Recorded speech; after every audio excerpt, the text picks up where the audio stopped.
Very very special হাঁসের মাংস আলু দিয়ে। আমাদের দেশে পেয়ারা গাছে যেমন পেয়ারা ঝুলে থাকে থোকায় থোকায়, ওরকমভাবে ঝুলে আছে পেয়ারগুলা, নাশপাতি। গুড মর্নিং সবাইকে, কেমন আছেন? আমি আলহামদুলিল্লাহ অনেক ভালো আছি। মাত্র ঘুম থেকে উঠছি, আজকে জব নাই, তো রিল্যাক্স করে আস্তে ধীরে উঠলাম। এখন চা বানাবো, চা খাবো। সকালের চাটা আমার জন্য খুবই ইম্পর্ট্যান্ট, আর আমার চা খুবই ইজি বানানো। এই যে কেতলিতে পানিটা ফুটে গেলে ব্যাস বানাই ফেলবো। আর আমি দেখেন এই ডালের প্রেমে পড়ছি। এখানে 3 ধরনের ডাল নিয়েছি, মিক্স করে এখন ধুয়ে সিদ্ধ করে ফেলবো, তারপর রান্না করব। আর পাশাপাশি এখানে হাঁসের মাংস ভিজাইছি, হাঁসের মাংস রান্না করব। জানেন তো আমি বাসায় যেদিন থাকি সকাল সকাল রান্নাটা শুরু করে দিই। চা খেয়ে 1 মিনিটও দেরি করি নেই, রান্না শুরু করে দিছি। কারণ সকালের দিকে করে ফেললে সারাদিন আমি ফ্রি হয়ে যাব, আরও অন্যান্য কাজ থাকবে সেগুলা আস্তে ধীরে করতে পারবো রিল্যাক্স মুডে। তারপর বাইরেও যাব গ্রোসারি করার জন্য। তো যদি রান্না নিয়েই সারাদিন পড়ে থাকি তাহলে তো অন্য কাজগুলো হবে না। তো এই যে এখানে ডালটা সিদ্ধ হচ্ছে। রান্নার মেইন কাজ হচ্ছে কুটা বাছা।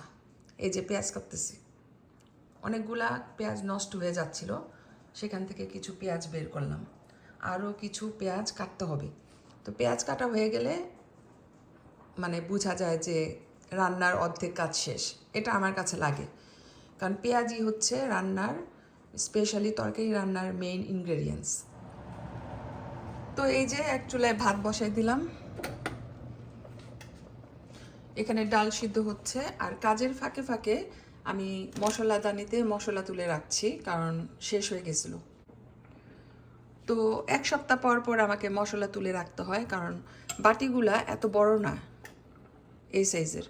সো অনেক রান্নাবান্না হয়, সেজন্য শুকনা মশলাগুলা বেশি তাড়াতাড়ি শেষ হয়ে যায়। তো আমাকে সবগুলা কাজ একসাথে করতে হয়, কারণ এদেশে কাজের মানুষ নাই, নিজেকেই সব কিছু করতে হয়। তো আপনারা কারা কারা আমার মতো ডালের মধ্যে আদা রসুন দেন? আমি তো দিই, এই যে দেখেন আদা রসুন দিলাম। তবে সব ডালে দিই না, মসুরির ডাল বা যে কোনো একটা ডাল যখন সিঙ্গেল রান্না করি, মানে একটা ডাল যখন রান্না করি তখন আদা রসুন ইউজ করি না। বাট এই যে এই ধরনের মিক্সড ডাল রান্না করার সময় আমি সবসময় অল্প একটু আদা রসুন দিয়ে দিই। তাহলে হয় কি, মাংসের একটা ফ্লেভার আসে হোটেল স্টাইলের, খুবই মজা হয়। আজকে আমি খুব মুডে আছি রান্নাবান্নার। আর ডালের মধ্যে আমি একটা টমেটো দিব, এখনই দিয়ে দিই, সব একসাথে হয়ে যাবে। এইটা খেতে যে কি পরিমাণ মজা হয়, আমি তো এটার প্রেমে পড়ে গেছি এই ডালের।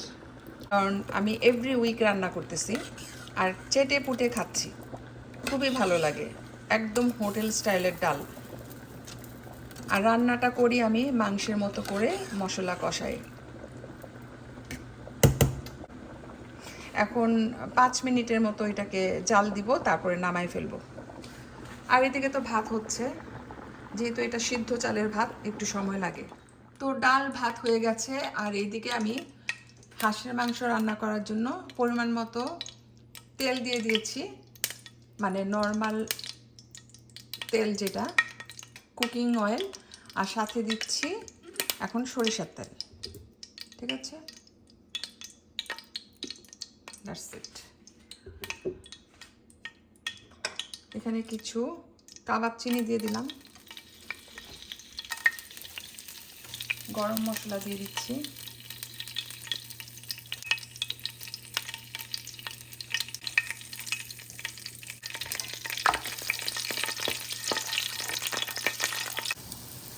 তো এই যে হাঁসের মাংসের জন্য মশলাটাকে আমি ভালো করে কষাই নিতেছি।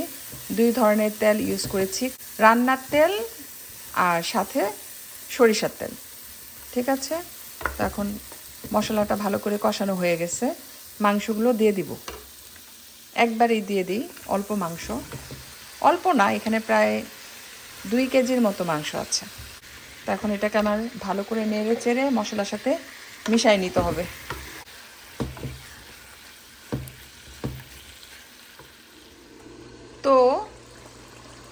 হাঁস একটা কিনে আনছিলাম, মাংস হয়েছিল প্রায় 4 কেজির মতো। একদিন 2 কেজি মাংস রান্না করছি, আর আজকে বাকি 2 কেজি মাংস রান্না করে ফেলতেছি। খাওয়া হয়ে যাক। সামারে হাঁসের মাংসটা আমার কাছে ভালোই লাগে, যদিও আমাদের দেশে উইন্টারে হাঁসের মাংস বেশি খায়, কিন্তু এখন ফ্রিজে যেহেতু আছে মাংসটা, তো আর উইন্টারের জন্য রেখে লাভ নেই, সামারেই রান্না করে ফেলতেছি। তো অনেক মজা এই মাংস রান্না করতে, 20 মিনিটও লাগে না।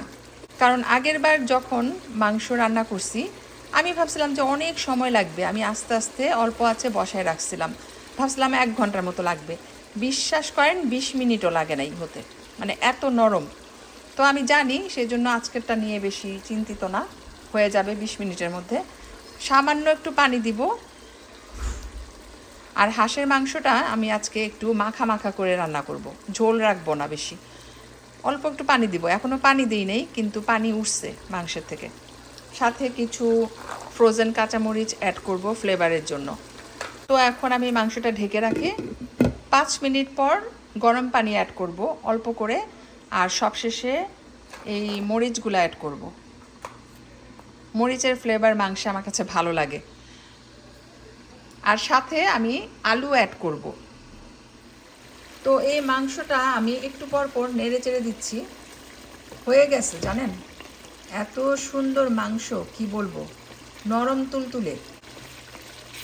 10 মিনিট হয়েছে আমি কষাচ্ছি, এখনো পানি দেই নেই, কষানো অবস্থায় মাংস হয়ে গেছে। তরকারিতে সুন্দর কালার আসার জন্য সবচেয়ে ইম্পর্ট্যান্ট হয়েছে শুকনা মরিচের গুঁড়া। শুকনা মরিচের গুঁড়াটা যদি ফ্যাকাশে হয় তাহলে তরকারির কালার আসতে চায় না, সুন্দর হয় না, একদম তরকারিও ফ্যাকাশে হয়।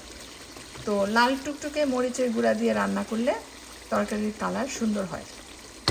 এই যে দেখেন কি সুন্দর আসছে কালারটা। এখন আমি আলুগুলা দিয়ে দিব।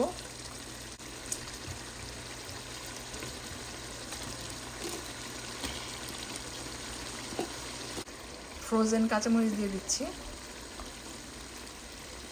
এখন নেড়ে চেড়ে গরম পানি দিয়ে দিব। আর এদিকে হাঁসের মাংসে দেওয়ার জন্য জিরা আমি টেলে নিচ্ছি, তারপর এটাকে গুঁড়া করে সবশেষে ইউজ করব, তাহলে মাংসটা খেতে অনেক মজা লাগবে। মাংসটা হচ্ছে, আরেকবার দেখাই। এই যে আলু দিয়ে দিয়েছি আর লো হিটে রেখে দিয়েছি। তো এখন আমি পরিমাণ মতো জিরা টালা দিয়ে দিচ্ছি। এই মাত্র বানালাম, বানায় আবার সুন্দর করে একটা কন্টেনারও রেখে দিলাম। একটু বেশি করেই দিই। মিডিয়াম হিটে 5 মিনিট জাল দিব। এখানে হচ্ছে গরম ভাত, এটা হচ্ছে স্পেশাল ডাল, আর হচ্ছে মজাদার ভেরি ভেরি স্পেশাল হাঁসের মাংস আলু দিয়ে মাখা মাখা করে করেছি। এই ঝোলটা থাকবে না, টেনে যাবে। কেমন হয়েছে তরকারিটা অবশ্যই জানাবেন। রান্না করতে করতে লাঞ্চ টাইমও হয়ে গেছে। তো রান্না করতে আমার সবসময় ভালো লাগে, আই লাইক টু কুক। আরেকবার দেখাই দিই, এই যে মজাদার হাঁসের মাংস। তাই বলে যে ডালটাকে অবহেলা করব তাও না, কিন্তু ডালটা অনেক সুন্দর হয়েছে। আরেকটা জিনিস আপনাদের সাথে শেয়ার করি, এই যে দেখেন ওয়েদারটা আজকে কিন্তু খুবই সুন্দর, মিষ্টি একটা রোদ, গরমের পরিমাণ একদম কম, বাতাস আছে, সব কিছু মিলিয়ে মনে হচ্ছে আমাদের দেশে ডিসেম্বর জানুয়ারি মাসে গ্রামে গেলে যে সুন্দর একটা মিষ্টি রোদ থাকে শীতকালে, সাথে পুরা পুরা গন্ধ থাকে বাতাসের মধ্যে, কারণ মানুষ তো গ্রামে মাটির চুলায় রান্না করে, তো মাটির চুলার থেকে একটা স্মেল আসে বাতাসের সাথে, আমি সেটা পাচ্ছি। তো এত ভাল লাগতেছে, আর পাখির গান, পাখির কলরব শব্দ আমাকে মুগ্ধ করতেছে। I am just impressed. পারলে আমি এখানেই ঘুমাই যাই, এত সুন্দর বাতাস আর পরিবেশ। এই যে দেখেন নেইবারের গাছে, পেয়ার গাছে কত পরিমাণ পেয়ার ধরছে, থোকায় থোকায় ধরে আছে পেয়ারার মতো। আমাদের দেশে পেয়ারা গাছে যেমন পেয়ারা ঝুলে থাকে থোকায় থোকায়, ওরকমভাবে ঝুলে আছে পেয়ারগুলা। নাশপাতি সুন্দর না? একটা গাছ না, ওদের 2টা গাছ। নেক্সট ইয়ার আমার ইচ্ছা আছে ব্যাকইয়ার্ডে 2টা পেয়ার গাছ লাগাই দিব ওদের মতো, তাহলে আমরাও গাছ থেকে পেরে পেয়ার খেতে পারবো। তো যাই হোক, মানে এখানেই বসে থাকতে ইচ্ছা করতেছে স্টেয়ারে, এত ভাল লাগতেছে। এখন আমি ভিডিওটা আর বেশি বড় করব না, দেখা হবে নেক্সট ভিডিওতে। সবাই ভালো থাকবেন, আল্লাহ হাফেজ।